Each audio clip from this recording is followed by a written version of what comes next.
Assalamualaikum warahmatullahi wabarakatuh. Perkenalkan, nama saya Ferhan Safagani. Di sini saya akan menjelaskan kewarganegaraan bab 12, hubungan agama dan negara. Agama adalah penghambaan manusia kepada Tuhannya. Dalam pengertian agama terdapat 3 unsur, ialah manusia, penghambaan dan Tuhan. Maka suatu paham dan ajaran atau ajaran yang mengandung ketiga unsur pokok pengertian tersebut dapat disebut dengan agama. Lebih luas lagi, agama juga dapat diartikan sebagai jalan hidup atau pedoman hidup, yakni bahwa seluruh aktivitas lahir dan batin pemeluk diatur oleh agama dan yang dianutnya. Bagaimana kita makan, bagaimana kita bergaul, bersosialisasi, bagaimana kita beribadah, bagaimana kita berpolitik, bernegara, dan berbangsa, dan sebagainya ditentukan oleh aturan atau tata cara agama. Peta tentang persebaran dan populasi agama di dunia dapat dijelaskan. Yang pertama itu ada kategori. Beberapa akademisi mempelajari subjek telah membagi agama menjadi 3 kategori.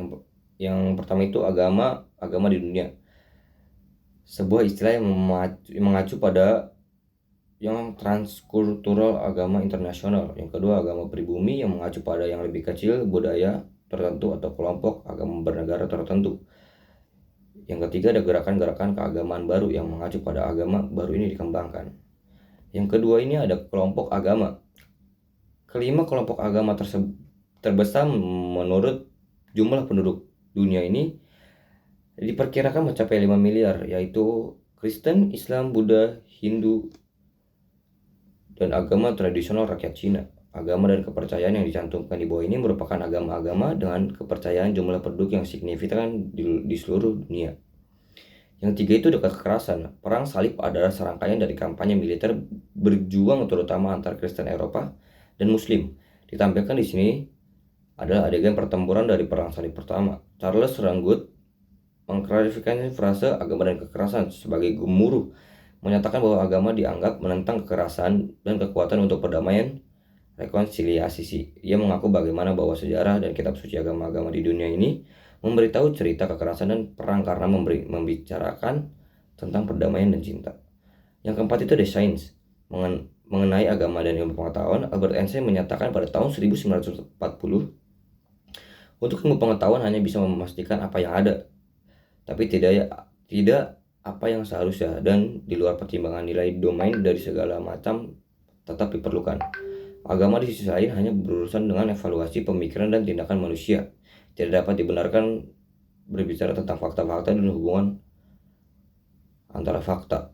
Kini, meski alam agama dan ilmu pengetahuan dalam diri mereka ditandai dengan jelas keluar dari satu sama lain, namun ada di antaranya 2 hubungan timbal balik ini yang kuat dan dependensi. Yang kelima ada hewan kurban.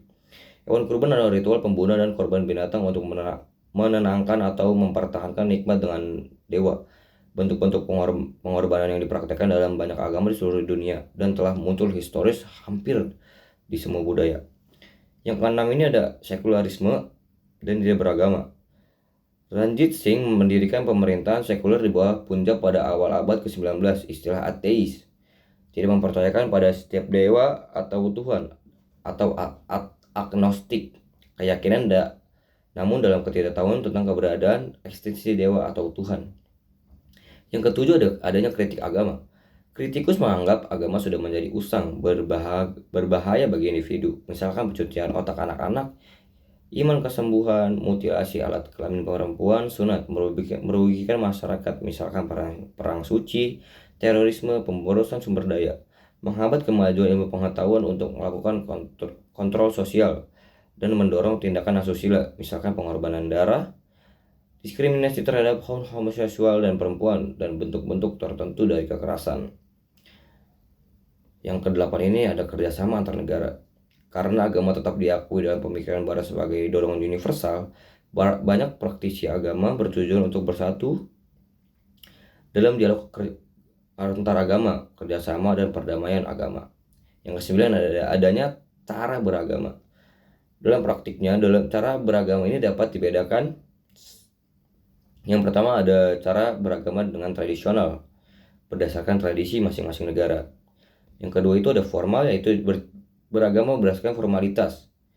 Yang ketiga rasional, yaitu beragama berdasarkan penggunaan rasio sebisanya. Yang keempat ada metode pendahulu, yaitu beragama berdasarkan penggunaan akal dan hati di bawah wahyu.